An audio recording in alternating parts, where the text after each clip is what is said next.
ഏറ്റവും വലിയ വഴക്കുണ്ടാക്കിയത് എന്തിന്റെ പേരിലാണ്? ഈ നോക്കിയില്ലാന്നൊന്നും പറഞ്ഞ് വഴക്കുണ്ടാക്കല്ല, അതൊന്നും പറയല്ലേ. എന്തോ ഒരു പോസ്റ്റ് ഇടണ്ടെന്ന് പറഞ്ഞിട്ട് ഇട്ട സമയത്ത് നമ്മളൊരു പ്രശ്നം ഉണ്ടായിരുന്നത്. എൻ്റെ അടുത്ത് ലൈക്ക് ഒരു സ്പെസിഫിക് പിക്ചർ കൊള്ളൂല എന്ന് പറഞ്ഞ്, പക്ഷെ ഞാൻ ലൈക്ക് ഓക്കെ പോസ്റ്റ് ചെയ്യുന്ന കുഴപ്പമില്ല എന്നുവെച്ചാൽ എടുത്ത കൊള്ളൂല എന്നാൽ കൊള്ളാം എനിക്ക് അറിഞ്ഞിട്ട് at the time I was dumb I don't know, ഞാൻ അതെടുത്ത് പോസ്റ്റ് ഇട്ട്. അപ്പോഴാണെങ്കിൽ അതിന്റെ പാച്ചു കുറച്ച് ദിവസം 2 ദിവസം എൻ്റെ അടുത്ത് മിണ്ടാതൊക്കെ ഇരുന്നു. പിന്നെ സോറിയൊക്കെ പറഞ്ഞു, എന്നാലും വീണില്ല. ആ സമയത്ത് എനിക്ക് എന്താണ് മിണ്ടാതിരിക്കണം, വഴക്ക് പറഞ്ഞ് മിണ്ടാതിരിക്കണം എന്ന് ആ ഒരു സാധനം തലയിൽ വരില്ലായിരുന്നു. കാരണം എന്താണ് ഒരാൾ എൻ്റെ അടുത്ത് എന്തെങ്കിലും പറഞ്ഞാൽ തിരിച്ച് പറഞ്ഞുകൊണ്ടിരിക്കും. പക്ഷെ അത് എനിക്ക് പേഷ്യൻസ് ആണ് ഈ റിലേഷൻഷിപ്പിൽ വന്നതിന് ശേഷം ഞാൻ പഠിച്ചത്. സൽമാൻ എന്താ പഠിച്ചത്? പുള്ളിക്കാരി പേഷ്യൻസ് പഠിച്ചു എന്നുള്ളത് ഞാൻ പഠിച്ചു.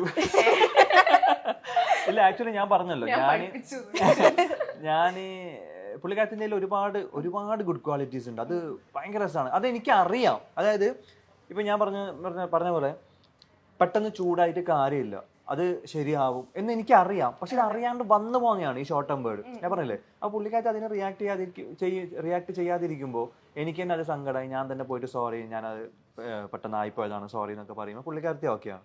പിന്നെ അതേപോലെ തന്നെ എന്തെങ്കിലും ഇപ്പം നെഗറ്റീവ് വരുന്ന സമയം ഞാൻ പെട്ടെന്ന് പാനിക്, ഞാൻ പെട്ടെന്ന് ടെൻഷൻ ആവും. അപ്പോൾ ഞാനതിങ്ങനെ ചില സമയത്ത് റിപ്പീറ്റ് ചെയ്ത് അറിയാണ്ട് ഇങ്ങനെ പറഞ്ഞുകൊണ്ടിരിക്കും, എടി അങ്ങനെ ഇങ്ങനെ പറയും, അത് വിടുമാച്ചോക്കുക, അത് സംഭവിച്ച് നമുക്കത് കറക്റ്റ് ചെയ്യാൻ പറ്റുമോ, ദെൻ ലെറ്റ്സ് ഡിസ്കസ്.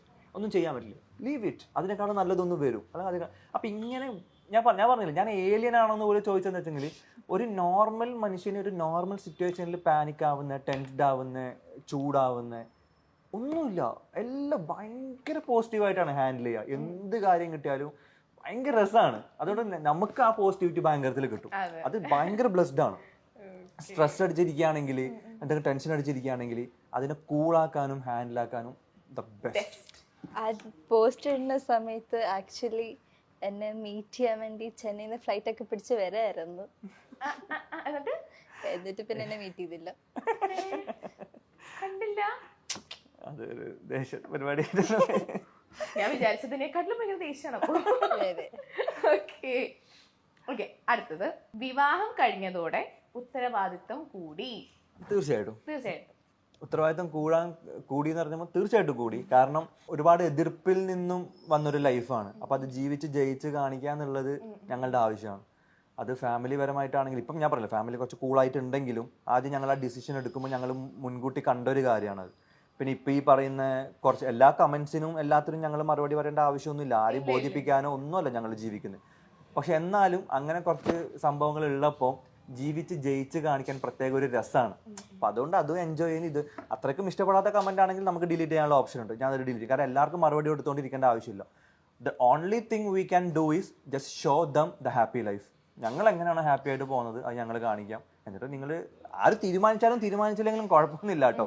എന്നാലും പറയാണ്, ഒരു 5 പേര് നെഗറ്റീവ് കമന്റ്സ് ഇട്ടിട്ടുണ്ടെങ്കിൽ അവർ നാളെ റിഗ്രറ്റ് ചെയ്യണം. അല്ലാണ്ട് ഈ ഡിസിഷൻ എടുത്തത് കൊണ്ട് ഞങ്ങൾ റിഗ്രറ്റ് ചെയ്യാൻ പോകുന്നില്ല. ഞങ്ങൾ റിഗ്രറ്റ് ചെയ്യണമില്ല. ഞങ്ങൾ ഹാപ്പി ആയിട്ട് ഇരിക്കും. അതിൻ്റെ ആ ഒരു റെസ്പോൺസിബിലിറ്റി ഞാൻ അവളുടെ അടുത്തും പറയാറുണ്ട്.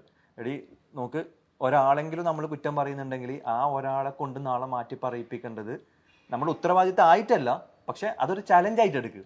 Just show we are happy, live happily. എന്താണോ നിന്റെ ഇഷ്ടം, എന്താണോ നിനക്ക് ചെയ്യാൻ ആഗ്രഹം, നിനക്ക് പഠിക്കണോ പഠിക്ക്, നിനക്ക് വർക്ക് ചെയ്യണം, നല്ല വർക്ക് വന്നോ നീ വർക്ക് ചെയ്തോ. നീ എന്താണോ നിന്റെ ലൈഫ്, നിന്റെ ഗോൾ, നിന്റെ happiness, what make you happy, do that. അതിന് ഇപ്പം ഞാൻ എന്തെങ്കിലും പറയുമോ അല്ല, ലെറ്റ്സ് ഡിസ്കസ്. ഇപ്പം വലിയ കാര്യം ഹാപ്പി ആവും വിചാരിച്ചിട്ട് നമുക്ക് ചിലപ്പോൾ ചെയ്യാൻ പറ്റാത്ത കാര്യങ്ങളുണ്ടാവും.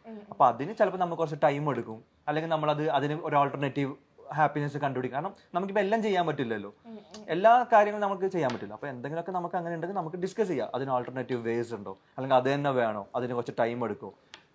U plan, we will make it happen. Don't worry, be happy. ഇതന്നെയാണ്, ഇങ്ങനെ പോകുന്നു. ഓക്കെ, അടുത്തത് സീരിയൽ സെറ്റിൽ സൽമാൻ വളരെ സൈലന്റ് ആണ്. നോ, എന്ത് പറയുന്നു? ഞാൻ പറഞ്ഞില്ലേ, ഭയങ്കര ആക്റ്റീവ് ആണ്, ഭയങ്കര ഫണ്ണാണ്.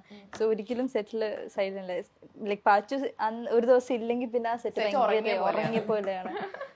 പാച്ചുവിന്റെ ഇത് സംസാരം കേട്ട് ഞങ്ങളൊരു ലൈക് എല്ലാവരും ഒരുമിച്ചിരുന്ന് ചിരിച്ചും കളിച്ചിരുന്നു. ലാസ്റ്റ് ലൈക് സാറ് ഞങ്ങൾ വഴക്ക് പറഞ്ഞിട്ടുണ്ട് മിണ്ടാതിരിക്കുന്നൊക്കെ പറഞ്ഞിട്ട്. അവിടെ എന്താ വെച്ചാല് ഞങ്ങൾക്കൊരു നൈസായിട്ടൊരു ഫ്രണ്ട് സർക്കിൾ ഉണ്ടായിരുന്നു. ഞാൻ, ഇവള്, പിന്നെ വേറൊരു ലീഡ് ചെയ്യുന്ന വൈഷ്ണവി എന്ന് പറഞ്ഞിട്ട്, പിന്നെ അമ്മല്, പിന്നെ ലാസ്റ്റ് ശില്പ ആഡ് ചെയ്തു. അപ്പൊ ഇങ്ങനൊക്കെ വരുന്ന അത് കുറച്ച് ഉണ്ടെങ്കിലും എല്ലാവരും ഇങ്ങനെ ഉണ്ടെങ്കിലും ഭയങ്കരത്തിൽ ഇങ്ങനെ ഒരു എന്താ പറയാ ഭയങ്കര വൈബായിരുന്നു ഞങ്ങൾ ഇങ്ങനെ ജോയിൻ ചെയ്യുമ്പോൾ. അല്ലെങ്കിൽ ഞങ്ങൾ ഈ ഫ്രീ ടൈമിൽ ഇത് പറഞ്ഞ പോലെ തന്നെ ഭയങ്കര ഒരു അലമ്പായിട്ട് അങ്ങനെ ഒരു പോകുന്ന ഒരു സെറ്റപ്പ് ആയിരുന്നു. ലൈഫിൽ ഏറ്റവും ഇമ്പോർട്ടന്റ് ആയ സമയത്ത് എടുത്ത കൃത്യമായ തീരുമാനമാണ് ഈ വിവാഹം. തീർച്ചയായിട്ടും. എന്താണ് ആ ഒരു ഭയങ്കര ക്രിട്ടിക്കൽ സിറ്റുവേഷൻ, ഭയങ്കര ഇമ്പോർട്ടന്റ് ആയിട്ടുള്ള ആ ഒരു ലൈക്ക് ഒരു 100ൽ love factor was there, but then more than that എനിക്ക് കുറച്ച് ഇഷ്യൂസ് ഉണ്ടായിരുന്നു ഫാമിലിയിൽ. സോ ആ ഒരു ഇതും കൂടി ഉള്ളതുകൊണ്ടാണ് ഈ പെട്ടെന്നുള്ളൊരു കല്യാണം അല്ലേ. So I don't regret this decision or anything. I think and is the correct decision. എനിക്കത് കറക്റ്റ് ആവാൻ തോന്നാൻ കാരണം എന്താണെന്ന് വെച്ചാൽ ഞാൻ എപ്പെങ്കിലും ഞാൻ ഇവളെ അക്സെപ്റ്റ് ചെയ്യുന്നുണ്ടെങ്കിൽ അത് ഇവൾക്ക് ഏറ്റവും മോസ്റ്റ് നീഡഡ് ടൈമിൽ തന്നെ ചെയ്തു എന്നുള്ളതാണ് എൻ്റെ വിശ്വാസം. കാരണം ഈ പറഞ്ഞ പോലെ പുള്ളിക്കാരി കുറച്ച് പ്രശ്നങ്ങളും കാര്യങ്ങളൊക്കെ ഉണ്ടായതുകൊണ്ട് അത് കറക്റ്റ് ടൈമിൽ തന്നെ ഞാൻ ആ കറക്റ്റ് കാര്യം ചെയ്തു എന്നുള്ളൊരു ഇത് എൻ്റെ ഉള്ളിലുണ്ട്. So very happy with my decision.